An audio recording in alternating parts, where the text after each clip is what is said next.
Perathia, an ancient world where elemental forces are harnessed. Earth, air, fire, water, life, death.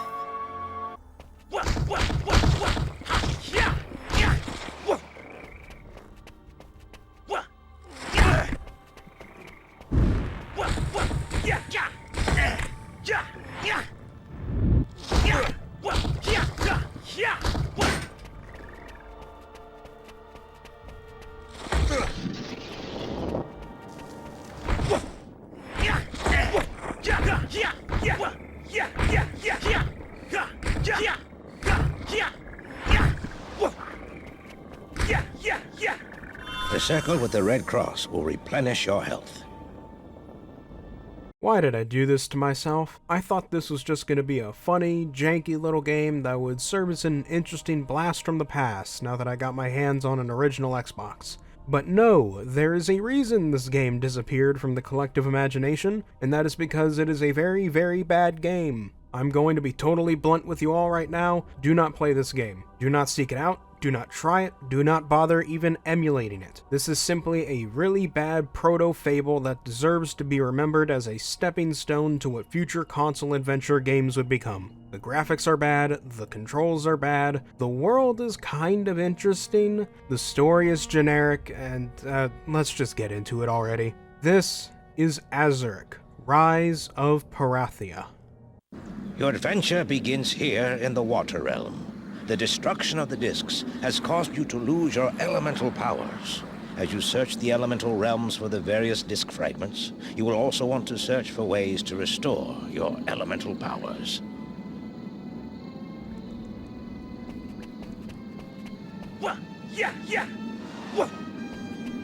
Step on these round platforms to save your progress. Collect 100 sapphires to increase the amount.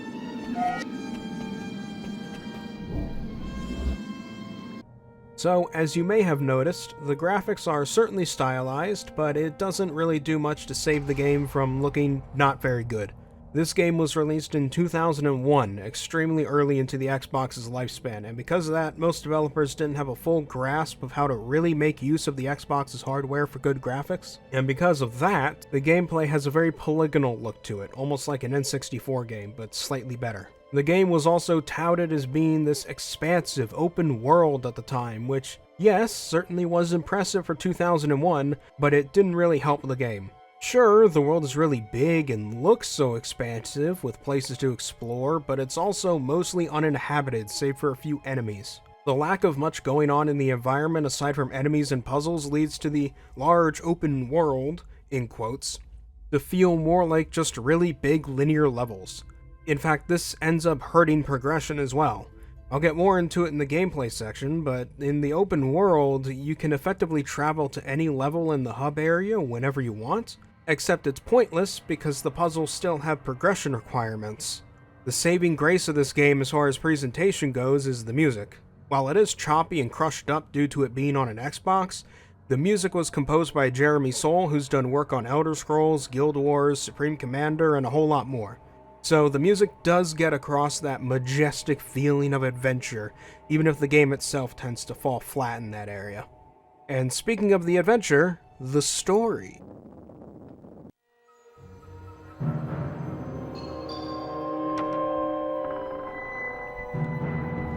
Time for your lesson, young guardian. Sir, it would be an honor to practice with you.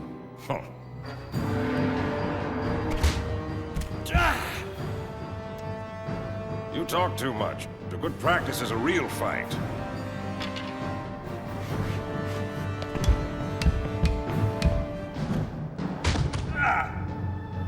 The story is fine enough for a 2001 Xbox game. In the world of Perathia, which the narrator keeps calling Perathia for some reason, there lives this highly advanced civilization that looks like what would happen if you took the two Avatar franchises and smashed them together.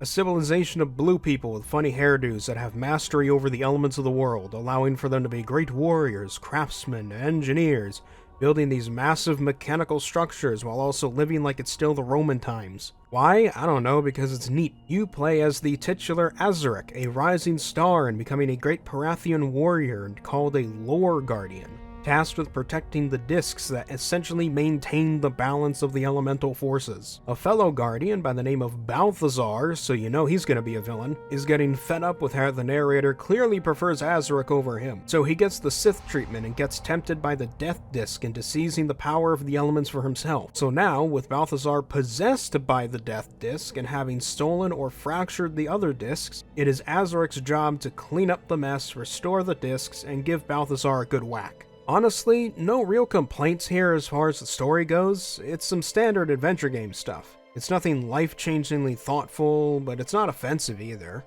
I haven't noticed any specific plot holes or anything, mainly because there has been barely any plot to begin with. So, it's nothing bad, but it's nothing extraordinary either. It's an excuse to get you out there and exploring the world and playing the game, basically. Now, the gameplay, that's where some issues crop up.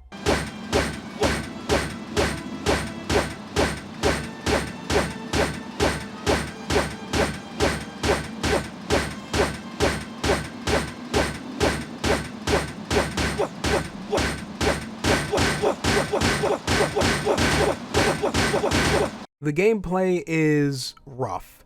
A bit more than rough, it's pretty bad overall. The game is like a sort of proto-Fable, as I've come to call it. It's got a lot of ideas and a general structure that feels kind of like Fable, but with things here and there not feeling quite right. It's a third-person adventure game, and immediately the first issue I've got is with the camera. The game really doesn't like being controlled by you as far as the camera is concerned. The reset button will set the camera above you by default in an almost isometric view that is near unplayable since you can't see what's in front of you. Like, I don't know, the enemies trying to kill me, or bottomless pits, that sort of thing. And the stick to control the camera is inverted, permanently. There are barely any options in this game, and none of them involve getting rid of this inversion. Down is up is down, right is left is right. For some reason, the devs thought it was a good idea to give an action-adventure game with occasional platforming the camera controls of a flight sim, which makes the already awkward and difficult platforming sections even harder. And yes, speaking of that, the game likes to break up its levels with platforming locales. The problem is, this is a relatively early 3D platformer on the original Xbox, which means it's awful. It's difficult to tell where you're going to land or how far you're going to jump. The jump button itself is bound to Y, the top button of the controller, the exact opposite of where conventional wisdom even back then would place the jump button. The physics are very imprecise, and all of that is combined with a camera that is hard to control and will even go into a fake cutscene mode if you're on top of certain moving objects, making orienting yourself even harder when you're trying to land a very specific jump. Everything about the platforming is just awful. And you know what the worst part is? There's fall damage. In a game with great heights and awkward platforming, there is fall damage. And the fall damage is rather punishing, but more so the fact that save point spacing is awful.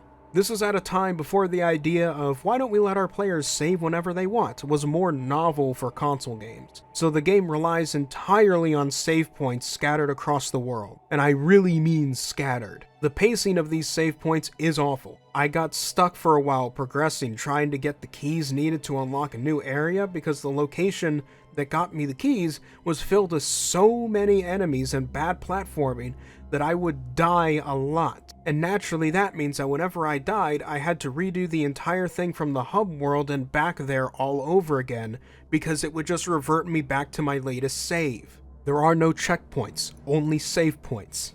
Not to mention this Earth area that you'll be seeing a lot in the footage.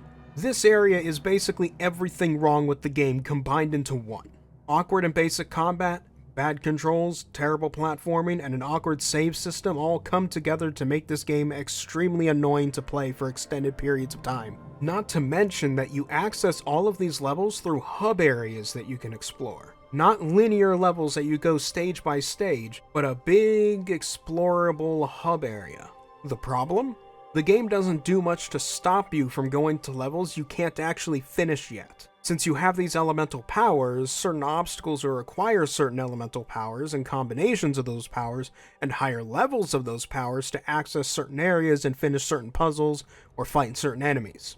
So you can stumble your way into a zone, start solving the puzzles, and then suddenly be met with a completely inaccessible part of the level you're not actually supposed to be at yet, because you don't have Water Elemental Power 3 or something like that to extinguish the Elemental Power 3 firewall, which forces you to backtrack your way back to the hub zone and figure out where you're supposed to really be at right now. If you can't tell, this really started to frustrate me after a while.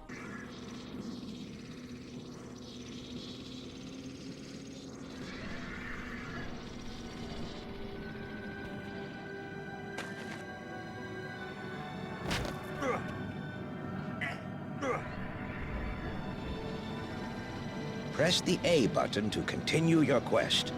And that is Azurik, Rise of Perathia. It's pretty safe to say that I don't recommend this game. This game is certainly something else, a relic of a bygone era, if you will, and I stand by pretty firmly on the idea that this game is a proto-Fable. All the pieces are there, but it's not laid out in quite the right way to really capture the magic that Fable would become a few years later. I'd say for original Xbox games, this one is definitely a skip. This has been TheRatMan, and I will see you all later.